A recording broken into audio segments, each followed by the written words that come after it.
ছবিটা বা প্রতিটা গল্পই আমরা তো আসলে আমাদের ভিশন থেকে বানাই, and which is very true যে আমরা এতদিন পর্যন্ত যেভাবে সাকিব খানকে দেখে আসছি বা ওনার কিছু কোর অডিয়েন্সের যেই এক্সপেকটেশন যে কি বলে আইটেম গান থাকবে বা মারামারি থাকবে বা অ্যাকশন থাকবে, আমাদের সিনেমাটা তো আসলে ওরকম না।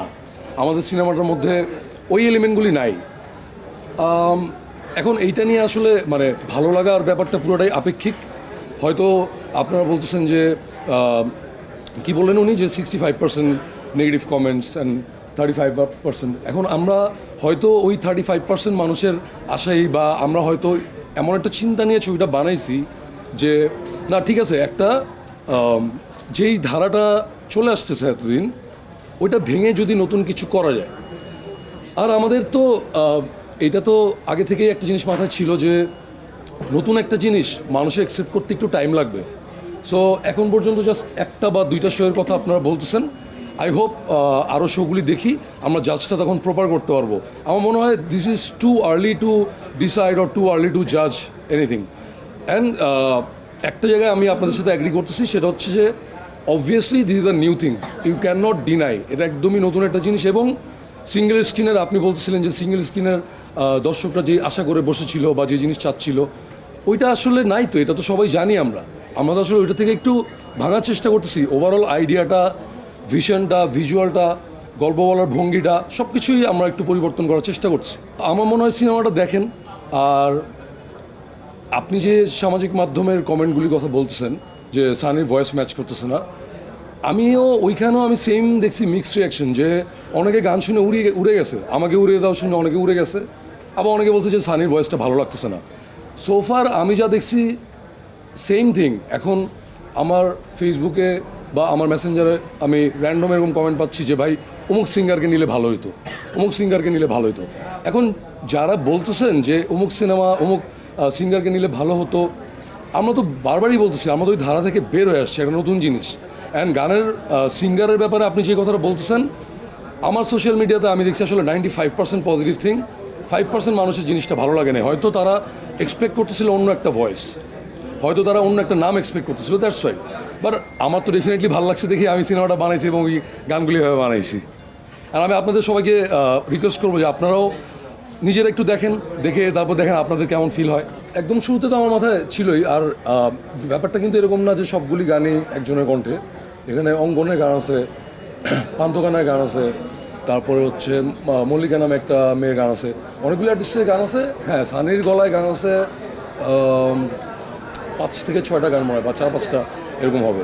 সো ইনিশিয়াল স্টেজে ছিল, বাট আমি তো কোনো না কোনো কিছু দেখেই আসলে সানিকে চুজ করছি। সো ইয়াস, এইটা তো আসলে যার যার ভালো লাগা। এখন আমি আর এটাতে কী বলবো, আমি তো আমার মতো করে জিনিসটা বানাইছি। অ্যান্ড ওভারঅল জিনিসটাই তো it's a story of a Rockstar. So একটা রকস্টার লাইফ আসলে নর্মাল হয় না, এবং যেরকম হয় ফ্যামিলি ট্রমা বা যেসব জিনিসপত্র থাকে ওগুলি নিয়ে আসলে করা লাগে, রাইট? সো ওরকমভাবেই বানাইছি। এখন দেখে বুঝতে হবে আপনাদেরও, এটা একটা জীবনের গল্প। এখানে আসলে দেখেন, মানুষের জীবনে খারাপ আর ভালো অনেক কিছু থাকে। কারো জীবন অনেক স্মুথ থাকে, কারো জীবন অনেক অনেক আপস অ্যান্ড ডাউনস, অনেক স্ট্রাগল, অনেক কিছু থাকে। সো ইনফ্যাক্ট বেশিরভাগ রকস্টারদের লাইফেই আমরা যেহেতু অনেক রিয়েল লাইফ রকস্টারদের লাইফ থেকে আসলে অনুপ্রেরণা বা ইন্সপিরেশন নিয়ে ছবিটা বানাইছি, ম্যাক্সিমাম রকস্টারদের লাইফেই অনেক ধরনের অনেক বাজে লেভেলের ট্রমা থাকে। সো এরকম ট্রমা থেকেই আসলে মানুষের ওই রকস্টারদের মিউজিকটা আসে। সো এইটা একটা জীবনের গল্প, একটা জীবনের মধ্যে। এখন আমরা যদি সবসময় শুধু ভালো এক্সপেক্ট করি যে আচ্ছা সিনেমাটার মধ্যে শুধু ফ্যামিলির ভালো সাইডগুলি থাকবে, তাহলে তো আসলে হবে না। এই গল্পটা ওরকম না, এই গল্পটাও ফ্যামিলিরই গল্প, জীবনেরই গল্প। বাট আমাদের এখানে আসলে কিছু পজিটিভ জিনিস আছে, বাট আমরা যেটা ডার্ক ট্রুথ ওটা দেখানোর ট্রাই করছি। সো এটার জন্য হয়তো কারো ভালো নাও লাগতে পারে। ওই রকম আমি একদম মানে বলবো না যে পার্টিকুলার আমি এরকম জায়গার মানুষের জন্যই বানাইছি, এরকম না ব্যাপারটা। বানাইছি আমি আসলে সবার জন্যই। বাট আমি চাইছি সবাইকে একটা নতুনত্ব, একটা ভিন্ন ধারার গল্প দিতে। আমাদের সিনেমা ইন্ডাস্ট্রি এখন অনেক ইন্টারন্যাশনাল মানের কাজ করতেছে। কমার্শিয়াল সিনেমা, নাচ, গান, action, that is good. But প্রত্যেকটা ফিল্ম ইন্ডাস্ট্রিতে যেরকম সব ধরনের সিনেমা হয়, জন উইকও হয়, আবার বহিমিয়ান র্যাপসোডিও হয়। সো আমাদেরও তো আমাদের ইন্ডাস্ট্রিটাকে ওই জায়গায় নিয়ে যেতে হবে।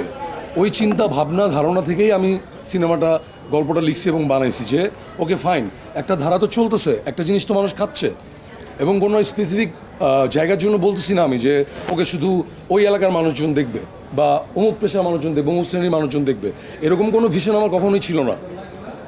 এটা আমি রিস্ক নিয়ে বানাইছি যে হ্যাঁ, আমি যারা সিঙ্গেল স্ক্রিনে বা কোনো একটা জেলা শহর, কোনো একটা যে কোনো জায়গার একটা মানুষ অ্যাকশন আশা করবে, ঈদের দিন অ্যাকশন সিনেমা দেখবে, ওকে কি আসলে অন্য একটা জিনিস করা যায় কি না, যদি এটা সাকসেস হয়, যদি এটা পিপল একবার অ্যাকসেপ্ট করে, তাহলে যেটা হবে আমাদের সিনেমার অনেক বড় একটা দরজা খুলে যাবে, আমাদের আসলে যাওয়ার জায়গাটা আরও বেড়ে যাবে।